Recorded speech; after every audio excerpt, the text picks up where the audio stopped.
ಮೊದಲಿಗೆ ಎಲ್ಲರಿಗೂ ಧನ್ಯವಾದಗಳು. ಇಷ್ಟೆಲ್ಲ ಎಷ್ಟೇ ಬ್ಯುಸಿ ಇದ್ರು ನಮಗೋಸ್ಕರ ಇಲ್ಲಿ ಬಂದು ಇವತ್ತಿನ ದಿನ ನೆರೆದಿದ್ದೀರಾ. ನಿಮ್ಮೆಲ್ಲರ ಸಹಕಾರ ನಮ್ಮ ಸೀರಿಯಲ್ ಮೇಲೆ, ನಮ್ಮ ತಂಡದ ಮೇಲೆ ಸದಾಕಾಲ ಹೀಗೆ ಇರಲಿ. ನಾನಿನ್ನೇನು ಹೆಚ್ಚು ಮಾತಾಡೋದಿಲ್ಲ, ಯಾಕೆಂದ್ರೆ ಎಲ್ಲ ಪ್ರಮುಖರು ಯಾರಿದ್ರು ಎಲ್ಲರೂ ಮಾತಾಡಿದ್ದಾರೆ.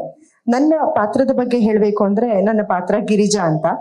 ಈ ಗಿರಿಜಾ ಪಾತ್ರ ಇನ್ನೇನಿಲ್ಲ, ಬಹಳ ಒಂದು ಸಹಜವಾದ ಪಾತ್ರ. ಪ್ರತಿಯೊಬ್ಬರ ಮನೆಯಲ್ಲೂ ಒಂದು ಹೆಂಡತಿಯಾಗಿ, ತಾಯಿಯಾಗಿ ಹೇಗೆ ಒಂದು ಹೆಣ್ಣು ಸಿಕ್ಕಾಕೊಂಡು ಒದ್ದಾಡ್ತಾಳೋ ಅದೇ ಪಾತ್ರ ನನಗೂ ಇಲ್ಲಿ.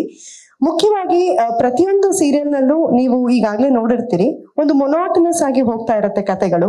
ಆದ್ರೆ ನನಗೆ ಬಹಳ ಇಷ್ಟ ಆಗಿದೆ ಏನಂದ್ರೆ, ನಮ್ಮ ಶ್ರವಣ್ ಸರ್ ನಮ್ಗೆ ಎಕ್ಸ್ಪ್ಲೇನ್ ಮಾಡಿದಾಗ ಮಕ್ಕಳಿಗೆ ಜೀವನದ ಮೌಲ್ಯಗಳನ್ನ ಹೇಳ್ಕೊಟ್ಟು ಒಂದು ಪ್ರೀತಿಯ ಬೆಲೆಯನ್ನ ಕೊಟ್ಟಾಗ ಪ್ರತಿಯೊಂದು ಮನೇನೂ ನಂದಗೋಕುಲವಾಗೋದ್ರಲ್ಲಿ ಯಾವ ಅನುಮಾನನೂ ಇಲ್ಲ.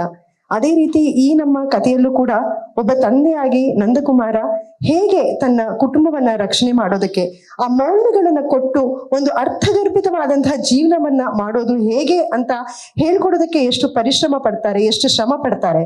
ಇದರಿಂದ ಆಡಿಯನ್ಸ್ಗೂ ಕೂಡ ಒಂದು ಒಳ್ಳೆ ಮೆಸೇಜ್ ಇದೆ. ನಾವು ಕೂಡ ಇಂಥ ಒಂದು ಪ್ರಾಜೆಕ್ಟ್ ಅಲ್ಲಿ ನಾವು ಒಂದು ಭಾಗಿಯಾಗಿದ್ದೀವಿ ಅಂದಾಗ ನಮಗೂ ಒಂದು ಸ್ಯಾಟಿಸ್ಫ್ಯಾಕ್ಷನ್, ಇಲ್ಲಪ್ಪ ಒಂದು ಒಳ್ಳೆ ಕತೆ ಇದೆ, ಒಂದು ಒಳ್ಳೆ ಪಾತ್ರ ಇದೆ ಅನ್ನುವಂಥದ್ದು. ಹಾಗಾಗಿ ಮಕ್ಕಳಿಗಾಗಿ ಗಂಡನೇ ಸರ್ವಸ್ವ, ಮಕ್ಕಳೇ ಜಗತ್ತು ಅಂತ ಗಿರಿಜಾ ಬದುಕುವಂತ ಒಂದು ಪಾತ್ರವನ್ನ ನಾನು ಮಾಡ್ತಿದ್ದೀನಿ. ಸೊ ಈ ಪಾತ್ರ ಖಂಡಿತವಾಗಿಯೂ ಮನೆಯಲ್ಲಿ ಕೂತು ನೋಡುವಂತಹ ಎಲ್ಲ ಗೃಹಿಣಿಯರಿಗೂ ಬಹಳ ಹತ್ತಿರವಾಗತ್ತೆ. ನಮ್ಮ ಸೀರಿಯಲ್ ನಲ್ಲಿ ಇರುವಂತಹ ಪ್ರತಿಯೊಂದು ಪಾತ್ರವು ಯಾರಿಗೂ ಒಬ್ಬರು ಕನೆಕ್ಟ್ ಆಗ್ತಾನೆ ಇರುತ್ತೆ. ಅಷ್ಟು ಸಹಜವಾಗಿರುವ ಪಾತ್ರಗಳನ್ನೇ ಎಲ್ಲರೂ ನಿರ್ವಹಿಸ್ತಿದ್ದೀವಿ. ಸೊ ಈ ಒಂದು ಕತೆ ತಮ್ಮೆಲ್ಲರಿಗೂ ಇಷ್ಟ ಆಗತ್ತೆ. ನಿಮ್ಮ ಸಹಕಾರ ಸದಾ ನಮ್ಮ ಜೊತೆ ಇರುತ್ತೆ ಅಂತ ನಾವು ಭಾವಿಸ್ತೀವಿ.